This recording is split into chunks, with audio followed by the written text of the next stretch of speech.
either one of you can begin. Ladies first. Oh my gosh, I think I was gonna go anyways. There you go. Rolling? Yeah. Okay, I'm not trusting myself today because of the audio, so I'm just letting it roll the whole time. I'm just gonna like start. Sure. So I'm very, very inspired by stories. Just in general, like there are a lot of characters in different stories that inspire me. Like one of my favorite books of all time, Unbroken, which tells the story of a larger-than-life figure who lived extraordinary lives, and his name was Louis Zambrini, and I was fortunate enough to know him for a short period of time. And that's like the idea of an ordinary person, not born into any special family, just born equal as every other person, is able to do something so much larger than life. And oftentimes that is portrayed in movies or books. Like I'm a big fan of the book The Outsiders by S.E. Hinton. And then a lot of movies like First Girl I Loved or Never Let Me Go, where it shows these stories that kind of have the ability to take you to another place. And that is something that really got me initially interested in acting, because I could be whoever I wanted to be. It's not just about me. In a way, I feel like it's kind of in a way, almost selfless, because you're someone else. And it's not just about you, but it's a motivation to share something that's beautiful. And so I love that. Someone who weirdly inspires me in a way, it's more of like a speech, I guess you could say, that inspired me.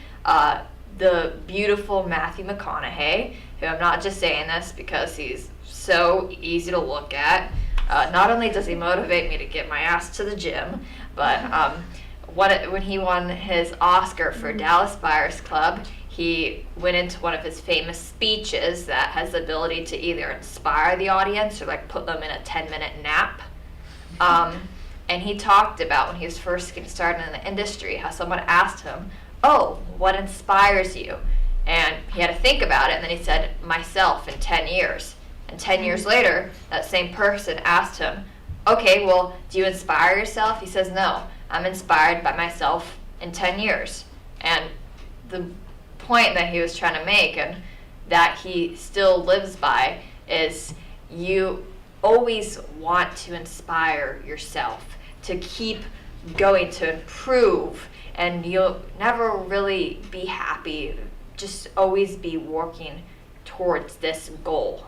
You don't need to have the idea of where you're going, but always be working towards something and having that like self-worth and understanding to inspire yourself." And then that kind of brings me into my third point, or like third inspiration, which, as weird as it sounds, is me. I try and inspire myself to become greater, to always work on myself. Like I'm never the person who can sit up here and like be confident or be, I think I'm beautiful or I think I'm this. And I understand that. So I always try and like work towards what makes me happy. When I signed up for my first acting class a year ago with Maria, that in a way, looking back at it, inspires me now, because that was a huge step for me. And then since then, every little project I've worked on, when I look back on it, that inspires me to keep going. And so I continually strive to inspire myself to create the best version of me. And there's no final goal. If I grow my hair out to a certain length, or if I look a certain way, that's not gonna make me happy. I never need to have this final end product. It's just always wanting to build and to just become more happy and work towards my goals is what inspires me to keep going. Good philosophy to have. Thank you. Whoa, hey, I'm Quentin Bryant. Hi, Mr. Mises, look at me. I guess the first thing that would inspire me is my parents, but on that part, I'll just speak about my mom because her story is a little more exciting. basically the reason why my mom inspires me so much is because she was born and raised in Oakland, California, and she is by far the most talented person I've ever met in my entire life. She was second in state in karate. She's a black belt. She was a head cheerleader. She was a great gymnast.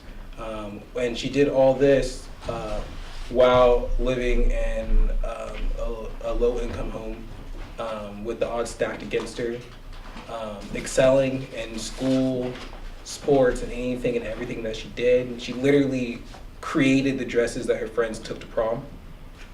She's just one of those people that you can always rely on because she always gets it done, and she gets it done with excellence every single time. And she just has a lot of order in her life.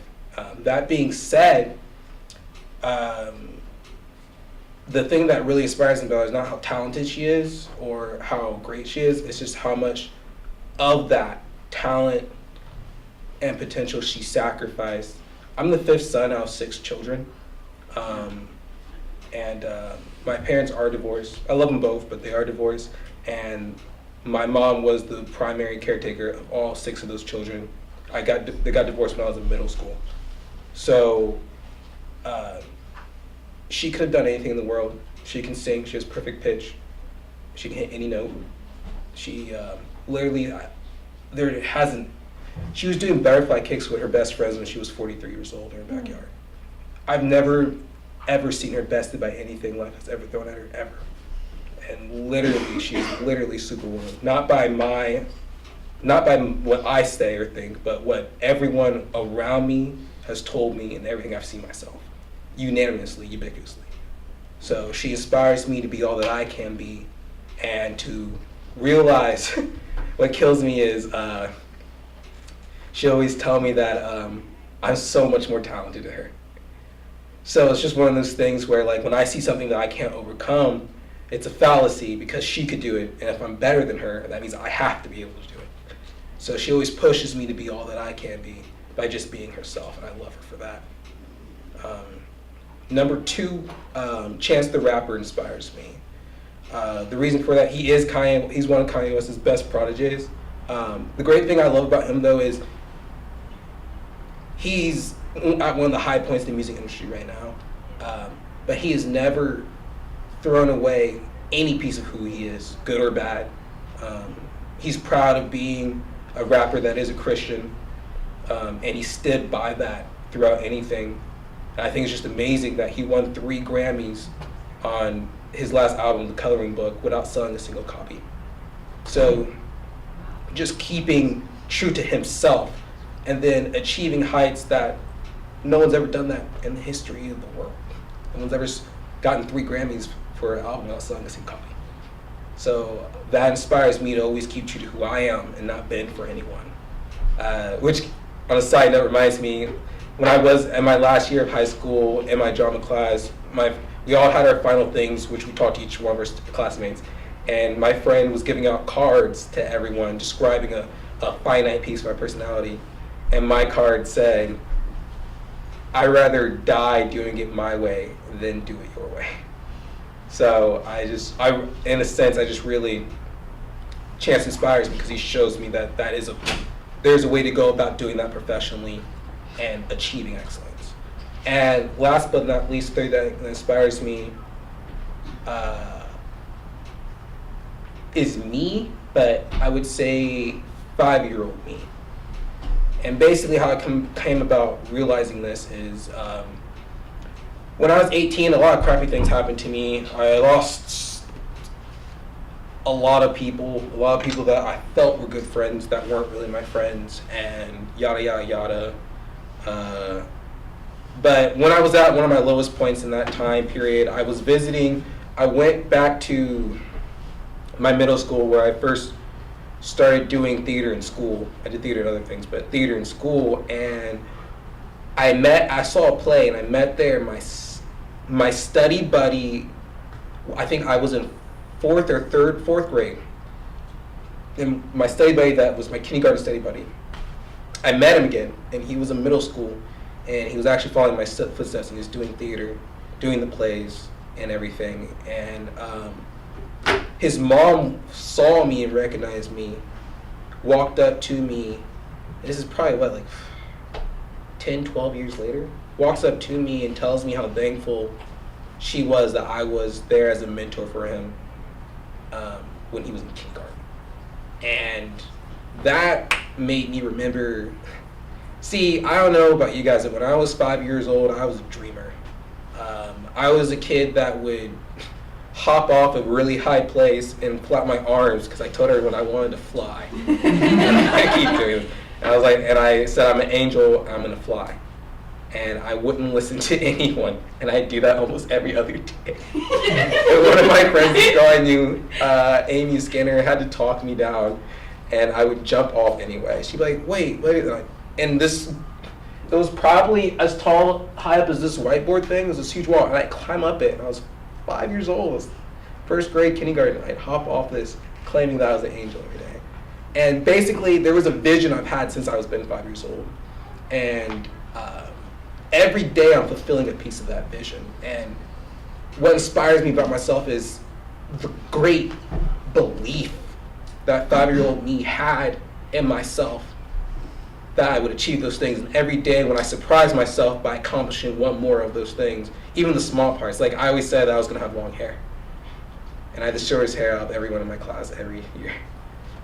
So it's just, even the small things about it, that I wanted to be an inventor. I'm in computer science where I get to create anything my mind can imagine.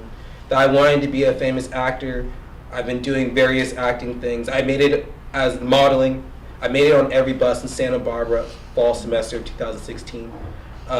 Just every little piece of everything I wanted to do, I've been surprising myself actually living up to that that 5-year-old's great belief and dreams. Every day I've been hitting one step closer to who I guess I already knew that I was going to be. So that 5-year-old me inspires me because he still believes in me, and I refuse to let him down. That's great. Thank you so much.